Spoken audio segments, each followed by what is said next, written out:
morning. Welcome to Viewpoint, your program of personalities, politicians, and perspectives. In the view of not getting uncivil, we'll just leave the politicians out of it and talk about personalities and perspectives this morning. I like that best. I might take off on a tangent. Nobody wants to hear it. We start on the other part. Henry, we always try to start Viewpoint with a kudo or two. And the obvious one today, this Wednesday, is recognition and appreciation for the folks at the First Christian Church who put on the annual Harvest of Talents Wonderful musical. Yes. It was just outstanding. And those folks have contributed a lot of time. And, by the way, they raised some big money, over $5,000. Wow. Flight offerings.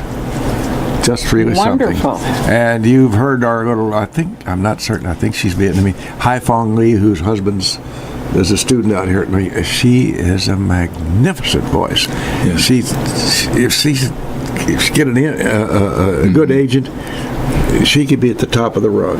She just has a magnificent she's fantastic voice. Oh, she's just really, she's from just a great Taiwan. program.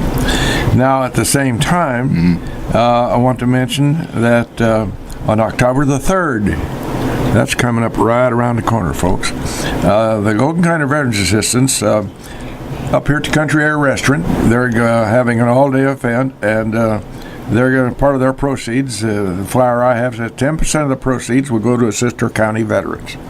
So I want to be sure and mention that.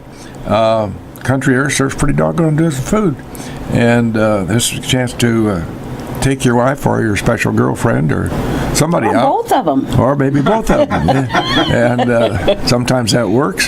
So often it doesn't. But on a serious note, that's October the 3rd, 5:30 to 9 p.m. So go with Country Air and know that part of that money is going to Logan County veterans. Well, last night I went down again to welcome home the honor flight. Oh, bless Henry, your you're heart. familiar with the honor flight. That's where we fly these veterans out to see all the memorials out in Washington, Out in D.C. Washington. Yeah, it's a big deal. And so, once again, wall. and thanks to Joyce and Aaron Leisman, who are my chauffeur du jour when we go out there, or chauffeur ce soir, as they say. Anyway, their son Adam, by the way, is the leader of the contingent when they go out there, and he puts in tons of hours, so kudos to him. But while I was down there, I got to talking with some people who had a special table they were doing, and it's Illinois Telecommunications Export Corporation. Essentially, and real quickly, they have devices, and they're free. I'm not selling anything for them. I'm not trying to push their products because there are no products to push. They offer a service to those who are hearing impaired on your cell phones and or your landline phone. And I mention that because there are a lot of us out there who can use that help. And I'm going to give a number, 800-841-6167. I'm going to leave with Mr. Ash. Somebody might have some interest in that, and it would behoove you to, if you have an older person in your house, or maybe younger people have hearing problems, this is a real asset to them. Now, where are we today? Well, we're right here in Atlanta, Illinois, and we have a very nice guest that we've both known for a year or two anyway. Yeah. Give or take. He and his fine wife, lovely wife, made a real contribution to our community. Go ahead. Yes, Ida Johnson was a teacher at the high school for umpteen years, and 34. a lovely, beautiful woman. And her friend Henry here, Henry is retired now. He was a chaplain at Logan Correctional Center. Thank you. I had a little. Well, you worked out there. Well, I did. many with years, a too. program called Storybook that Henry approves of, don't you, Henry? Definitely so. We'll talk about that in a Yeah. little bit. program. And that was a very I'm going back to it, I promise you, pinky swear. I enjoyed that. And I was telling Henry earlier that I got to thinking about that, and I thought, it's interesting. Anytime you meet someone, you always think, oh, that's a nice lady, or oh, that's a nice man. And even at the prison where you might think you'd be frightened, which I never ever was, or you might think you'd not like those people, that they'd be rude and so forth. They're people just like the rest of us. We're all the same, underneath it all. Different categories out there. Some should be there for a long, long time. Some perhaps should have never been there. But you have that's for sure. So Henry, we just thought it'd be nice for us to visit with you about some of your chaplaincy duties. You're about 28 years out there. 28. That's a remarkable. good long while, bud. When did you start, when you were 16? Oh, a little bit older than that. About 30, 31, 32 years of age, and about 1978. Did you feel that this was your calling, as it were? Well, when I first came down to Central Illinois to start school, I came down to attend Lincoln Christian College, and my intent was to get into ministry and then get my degree, go back to the city. Is it Chicago? Is that where Gary, you grew Indiana. up? Chicagoland is where I grew up. And I had every intention of getting my degree in ministry, Christian education, and then going back to the inner city because that was familiar to me. Yes. But God had other plans. Yeah, I looked up one day, and God brought the city to me. I had no idea I would still be ministering or living in the cornfields of Central Illinois. But indeed, that's exactly what he did. He brought the city to me. And I've ministered to people from all over the United States, metropolitan as well as small town, but also people from all over the world. Just about every continent and every country. They've come through our prison system, from Asia, from Africa, from Europe, all over South America and the continental United States. So you've had like a continuing ed out there, haven't you? That's a good way to describe it. Yeah, No, you never stop learning, but when you're meeting so many different people, cultures, and language, people, especially Spanish, because Mexico is close and South America is very close to us. I took conversational Spanish when I first started in my chaplaincy training. All of the staff had to, because a great number of our inmates spoke Spanish, and so it was a learning experience. Culturally, linguistically, and socially. Are you quite conversant in Spanish? No, my goodness, no. I wish I were. We're the only nation on the planet that's monolinguistic. Yes. Every other nation, and I took a trip to Israel, and because it's kind of the crossroads of the world, our tour guide spoke 8 languages. Remarkable. 8 languages. Yeah. In America, it's either speak English or get out. Yeah. But we are a melting pot of peoples and cultures from all over the world. We ought to at least require, I think, Spanish. Well, now, back in the day when I was young, which is quite a while back. Oh, yeah, that's back in the day. They're in the dark ages. A long day ago. When you were in school, you had to take a language if you thought you were going to go on to higher ed. Now, Yes. is that not the case anymore? Well, for me, we could have taken Spanish or French. I took Latin. Yes. Oh. I studied Latin because it helped me prepare for college and studying Greek and Hebrew. So understanding syntax and grammar and all of the, the linguistic elements of language, Latin is what I studied. I wish I'd taken 2 languages in high school, which would have been Latin and Spanish. But I chose Latin, and it did help me when I finally got to seminary, or undergraduate and seminary, in my studies of Greek and Hebrew. But it's not required. It's not a required thing. I think because our world is so intermixed now, and people travel so many different places, and cultures are so intermixed. American education should require at least Spanish and But French. they don't anymore. No, it's not a requirement. Not to my knowledge. My wife Ida could tell you better than I, as an educator. But I did learn some conversational Spanish to be able to ask the name of an inmate coming in, or where you're going, and that was kind of helpful. But to be really good at a language, you got to immerse yourself. Yes. You really need an immersion into the language and into the culture. Judith, back in that ancient day, in the 30s, late 30s, when I was in high school, they offer you Latin, Spanish, or French. Yeah. And that was a good thing. And I think that today that ought to be included in your curriculum. I think I can tell you about Latin. I can remember 3 things. Hic, haec, hoc. And that'll get you what? But that'd get you started on your first paragraph. Yeah.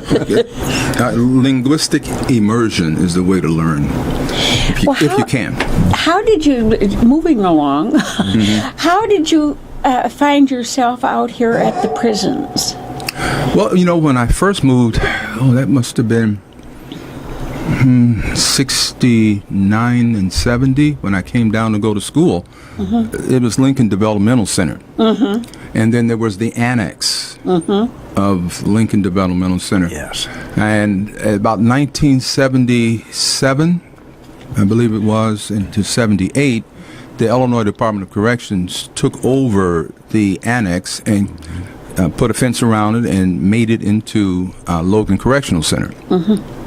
And it was about the time that I was finishing seminary that I was able to get a job, because there were no jobs back in the city. Again, as I said, my plan was to go back to the inner city and minister. They had no idea that God would keep me here because He had other plans for me. And as it turned out, the prison became an opportunity for ministry. And I was able to use all of my training in Bible studies, psychology, sociology, and all of those studies and disciplines. I was able to use those tools in ministry. It's a perfect fit for me. How were you received by the people who lived there as a man of the cloth? Did they have to come and see you, or did they? No. They do it to get points, or no. Something happens when a man or a woman comes to prison. They suddenly realize when those doors close, their life is going to change. I should suspect. And they have no control. And it's a very frightening experience. It's very frightening even for staff working there. But what I soon discovered coming into the prison system, that they're people like everyone else. They just happen to get caught. There are people with bad habits who have made bad choices, and others who are just as good as can be, but they, again, made a bad choice, or they were running around in the wrong crowd, and they ended up in prison. Others were destined to come because of lifestyle, family systems that were disintegrating. It's just the reality of life. And so I found an opportunity to minister to people who were in crisis, who were broken, who needed healing. And as a minister, my job or opportunity was to bring that divine and human encounter together, and so that those who are broken can begin to heal and then go back out into society far better than when they came in. We call that reintegration, we call that rehabilitation, but from my viewpoint, there is no rehabilitation without God. Well, that makes sense to me. Judy and I, when we were active in the storybook program, she with the ladies and myself at the Logan. By the way, does Lincoln Correctional Center have their own chaplain? Yes. That's separate from Logan. Lincoln and Logan are two separate facilities. Yes. Lincoln is male, I believe male medium, and Logan replaced the Dwight Correctional Center, which was a maximum facility for women. That's now Logan Correctional Center. When I was there, for many, many years, it was just male. And then about 1988 to 1990, it became a co-ed facility, men and women. Is that a good idea? Well, it was one that we were told we'd have to deal with. Somebody upstairs. Well, a much higher rank than our staff. But, there's no place where you don't find men and women. It's a very natural thing for men and women to live together and to work, to go to school together. Prison makes it far more difficult because of rules and regulations, indeed. But I found an opportunity to minister to women as well as men. And we had our main gym as our chapel. We only had one church on the street corner, and everyone had to attend that. Services became difficult. We had to have we couldn't mix the services, so we had a service for the men and a service for the women. And by God's grace, we got through 2 services every Sunday morning with the help of wonderful volunteers who came from Chicago, Decatur, Springfield.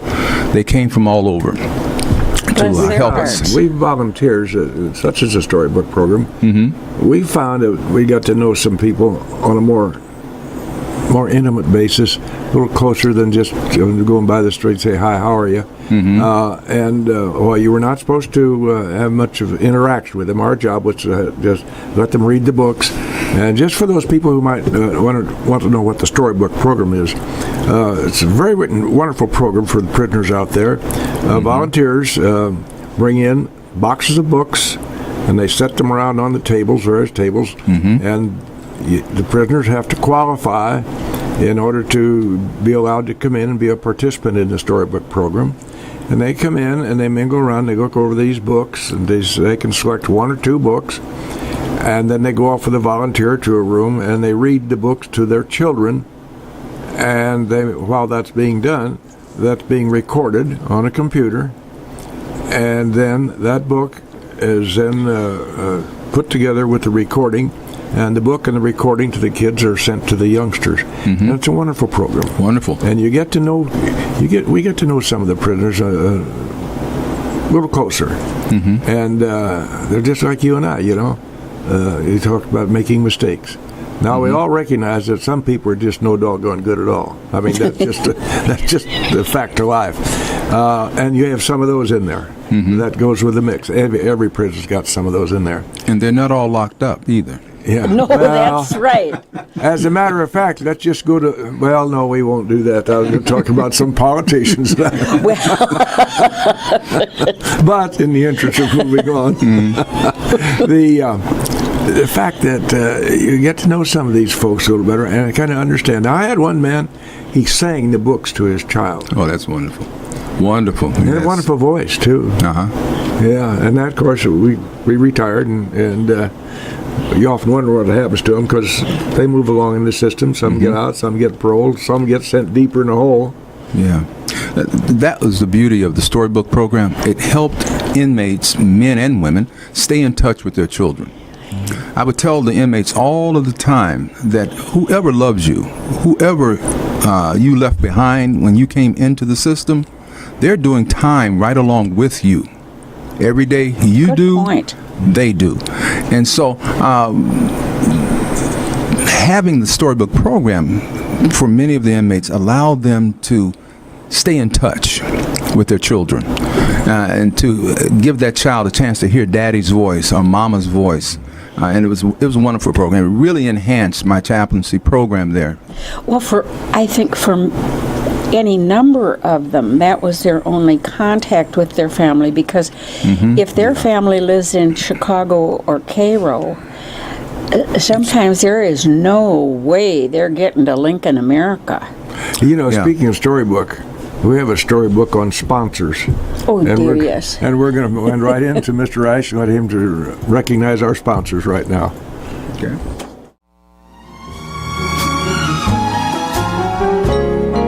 Right back live in the studios here at WLCN. Our guest this morning on Viewpoint is Mr. Henry Johnson, retired chaplain of Logan Correctional Center. Also, the husband of the very lovely lady Ida, who was teacher at Lincoln Community High School for many years. Did you meet Ida here, or how were you lucky enough to We nail grew that up lady? together. Same street, same school, same church. Well, you At knew home. her since she was just a kid Oh my then. goodness, we were just a few houses apart. Isn't that Oh, on my Wright goodness. Street in Gary, Well, that worked Indiana. out nicely. Yeah, Yes. it worked out very, very nicely. Well, let's talk about your children just a minute, because you have some accomplished youngsters there. Well, we have a daughter, Ebony, Dr. daughter. Ebony Nicole Webb, who has a practice in psychology in Nashville, Tennessee. Oh, my. Yeah, Is she rather bright? a bit. We're very proud of her. as you Isn't can that nice? imagine. Got that from Just, Ida? well, a lot of it. She certainly got her writing skills from her mother. She writes poetry and prose, and she's wonderful. And so is Ida. She is a wonderful poet writer, and she does short stories.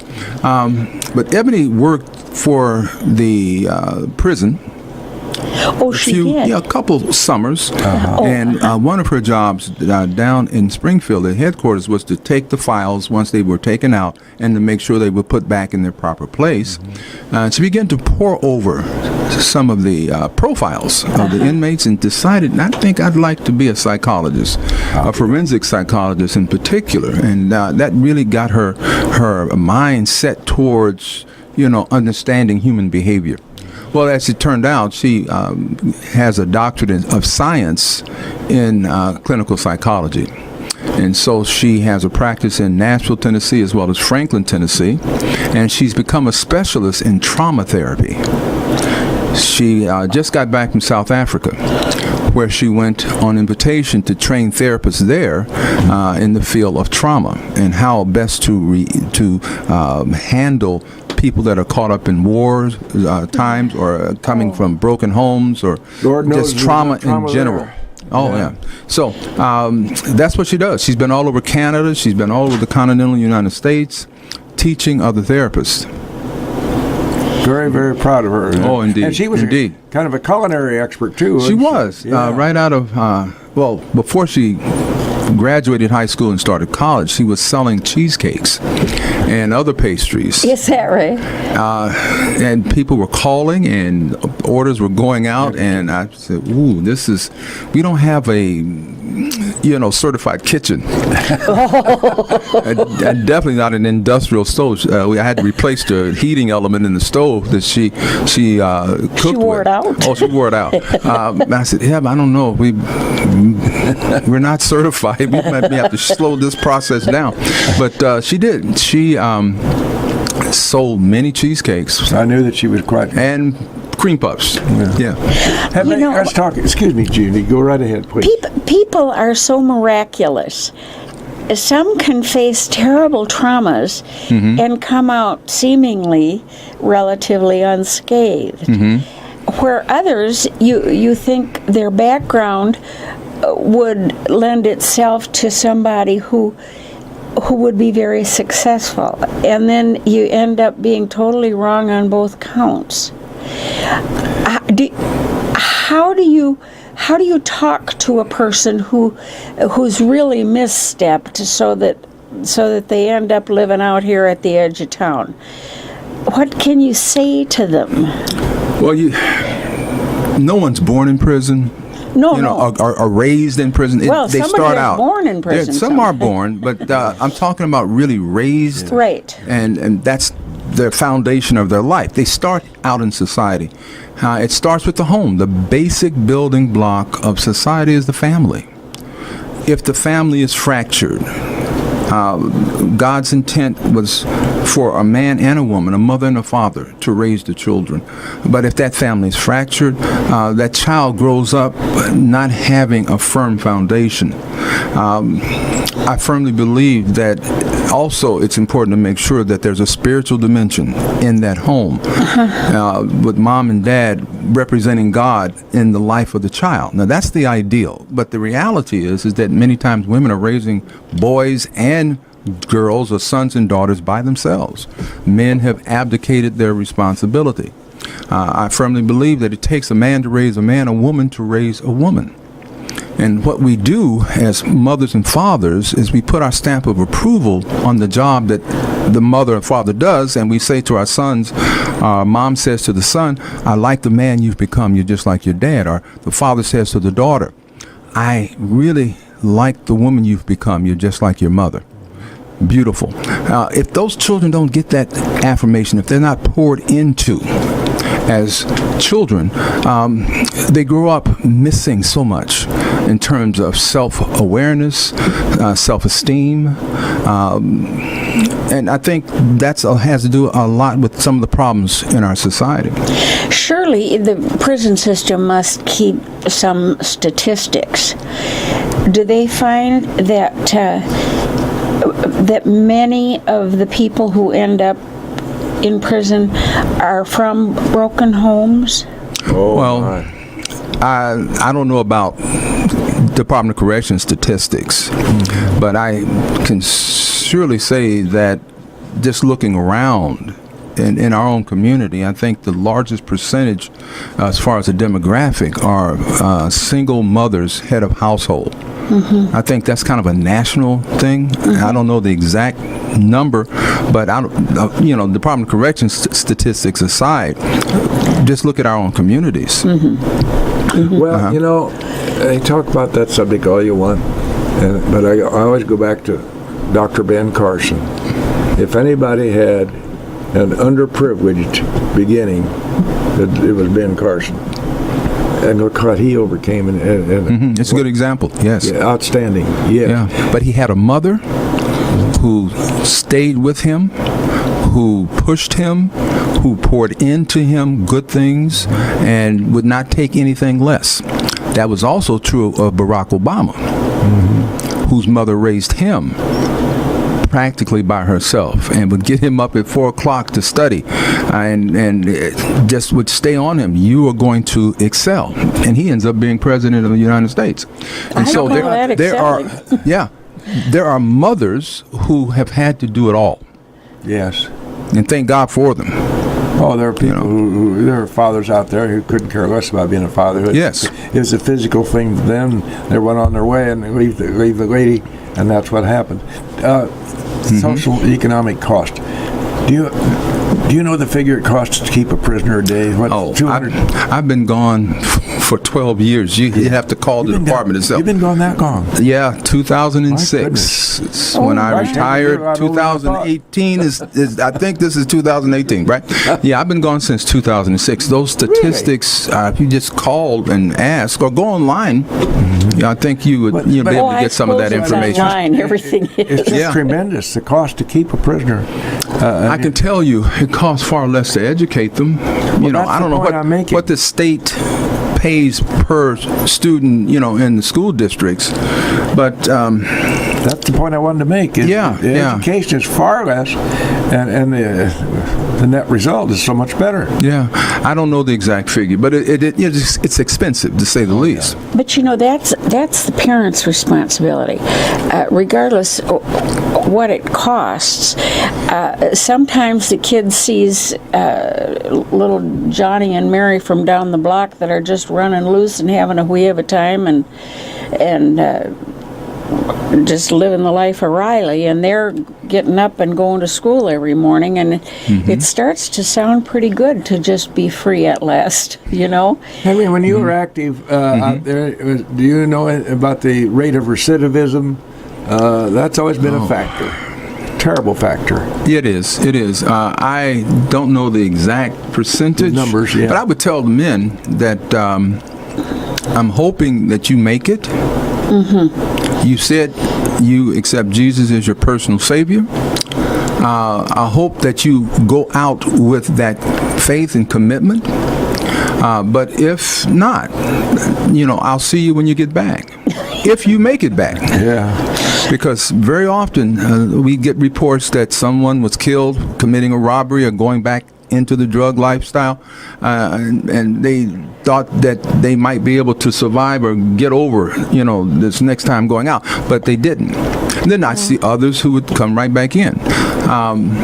And so it has to be something that they internalize, that this is a value, this is a lifestyle. I want to be a respectable citizen. I want to walk in faith.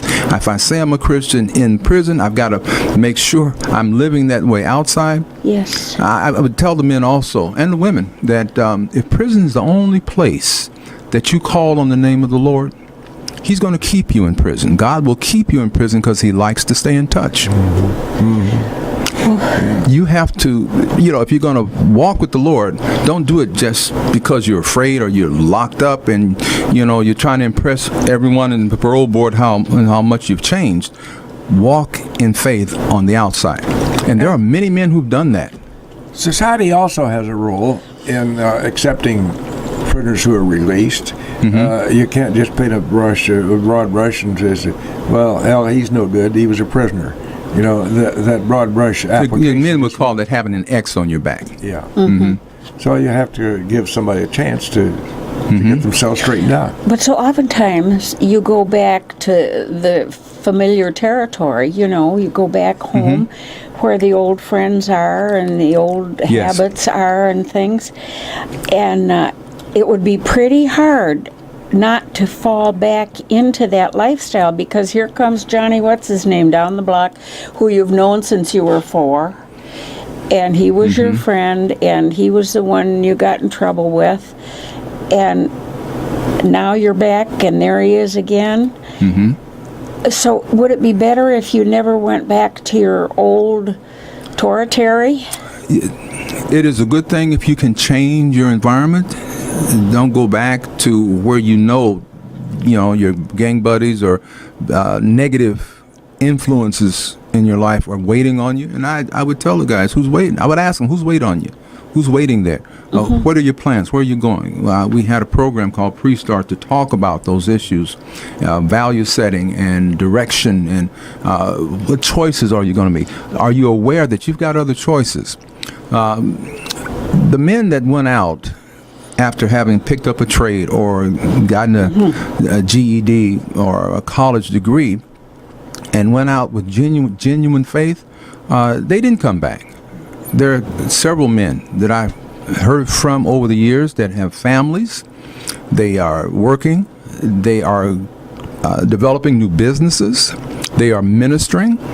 I was asked to come and be one of the best men in one of the inmates who was at Logan, and he married a beautiful young woman, and he's preaching and assisting at the church where they in Chicago where they live.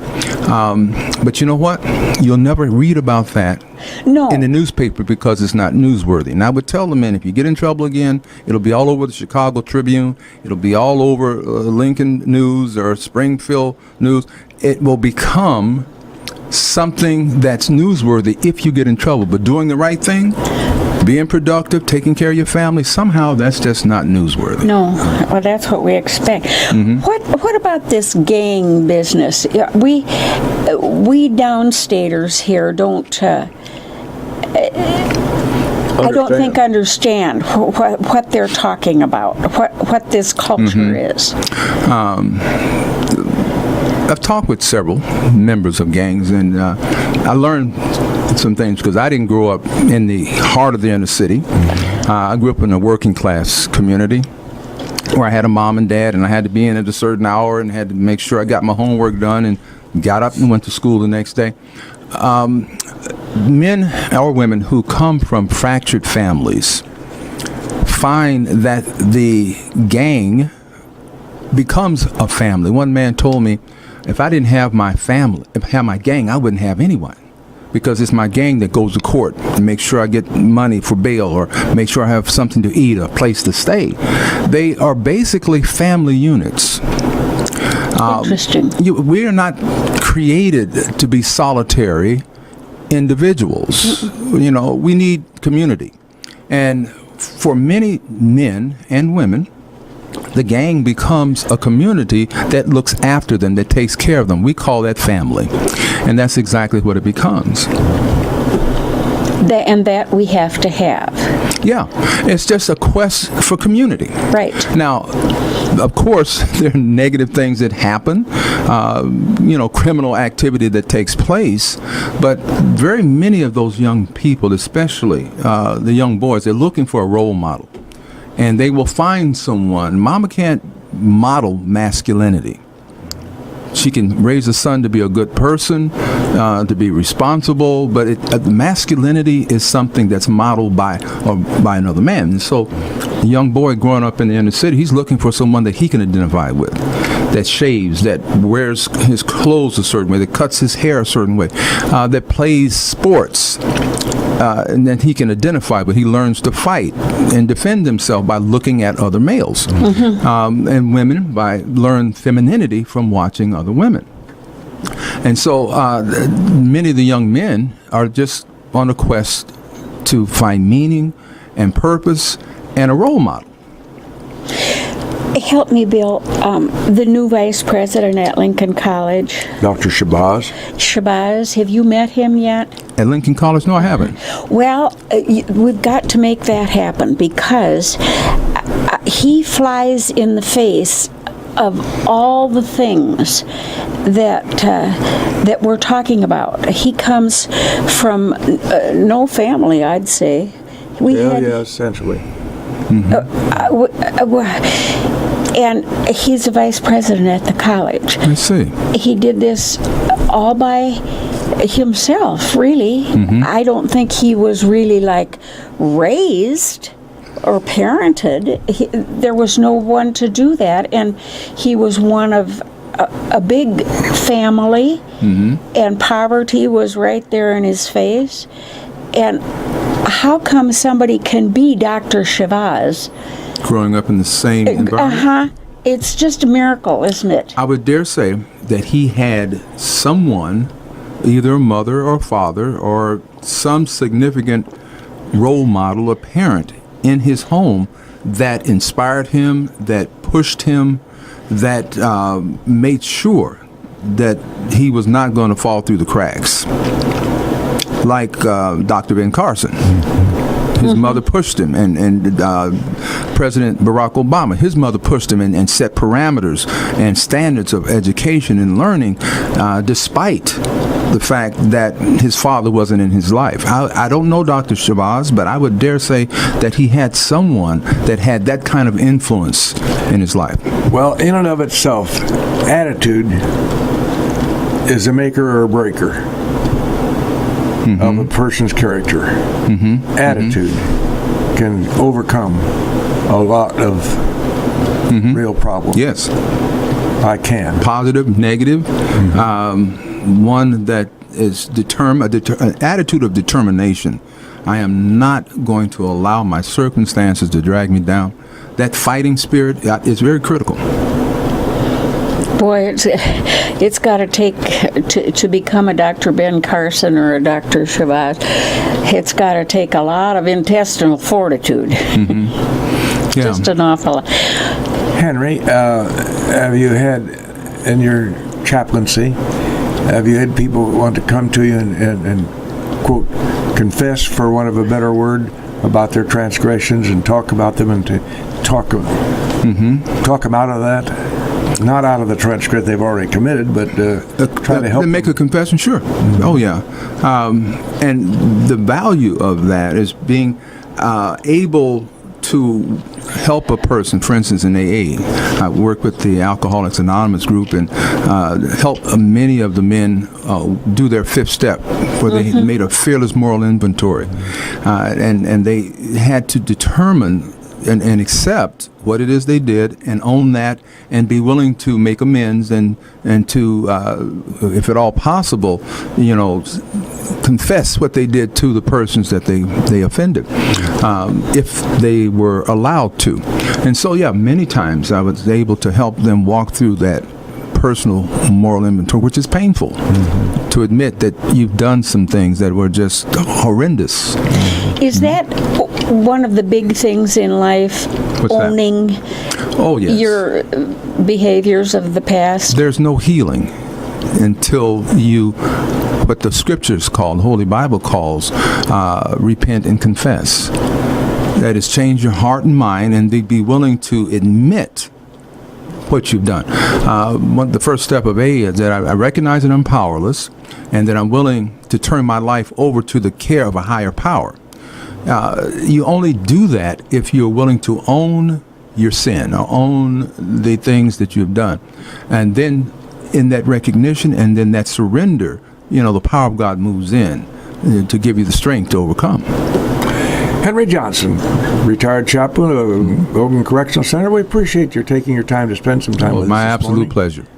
We honor you for what you have done there, and he's still a force in our community, Judith Kay. I tried to find a closing quote, and there's so many of them out there, and some are so long and so verbose. But I found one that has to do with personalities and so forth. Gloria Steinem, for goodness sake, put this one. And it says, if you put yourself up on a pedestal, think you're somebody. And she says, a pedestal is much a prison in any small, confined place. Ponder that for a little bit, folks. Thank you, Henry Johnson. My pleasure. Thank you. Thank